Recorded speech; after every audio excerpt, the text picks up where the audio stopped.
Finally, pwede mo nang gamitin yung main camera mo na pang vlog nang hindi nahihirapan sa pag-framing gamit itong product na to. Tara, pag-usapan natin to kaya wag na natin patagalin pa. Let's do this!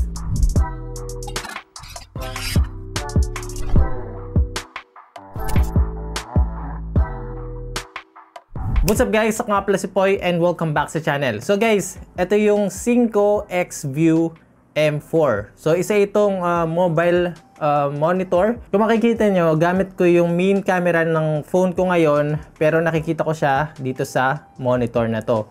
So yun yung pinaka-use nito guys, at talaga namang sobrang helpful na to kung gusto nyo nang masolusyonan yung problema nyo na palagi na lang front camera yung gamit nyo na pang vlog, which is okay pa rin naman, kaya lang syempre mas high quality talaga kapag main camera or yung sa rear camera yung gamit natin sa smartphone. As of recording this video, hindi ko pa alam kung magkano itong product na to, pero kung ganun pa man, sana hindi siya ganun kataas or hindi siya ganun kamahal para at least affordable, at the same time makaka-access or makakabili tayo ng ganitong product. Very straightforward yung use nitong X-View M4 mobile monitor.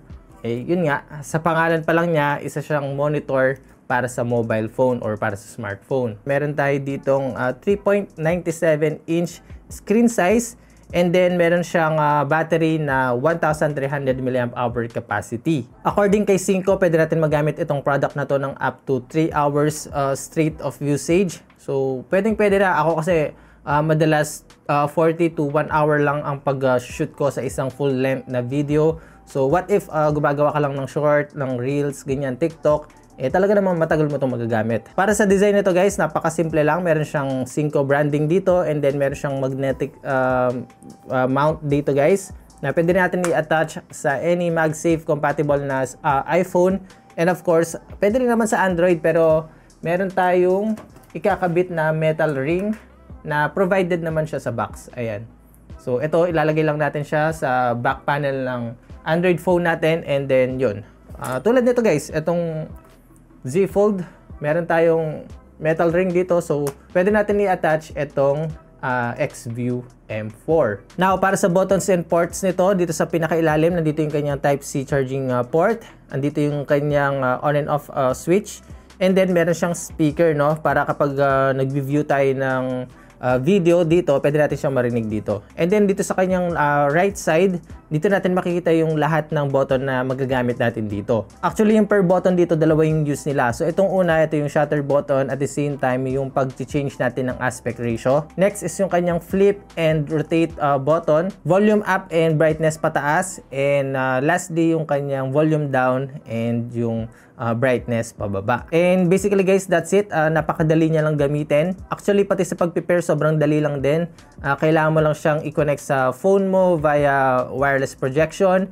And yun, automatic naman niya madidetect itong X-View M4, kaya sobrang dali niyang makonect. Pagdating sa latency guys, of course, wireless pa rin to, so expect natin na may konting delay. Pero according to them, 40 ms lang yung latency nitong Cinco X-View M4. That's okay na para sa akin, no? Hindi siya yung nakakainis na latency or delay. So manageable siya for me, and maaasahan siya, no, when it comes to alam niyo yun, yung makita niyo yung pinaka-actual real-time na nakikita nyo sa phone. Sobrang natutuwa lang din ako dito sa M4 dahil yun nga, yung portability, hindi siya ganun kahirap bitbitin, kaya naman goods na goods talaga siya for on-the-go vlogger, no?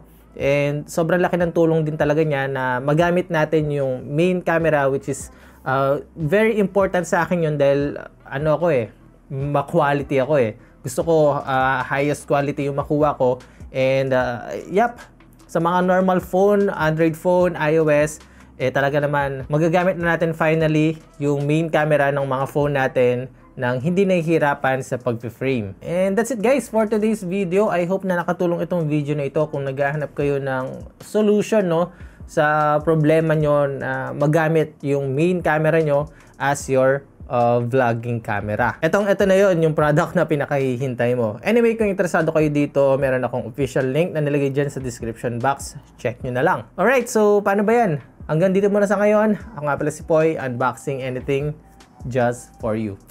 Nice!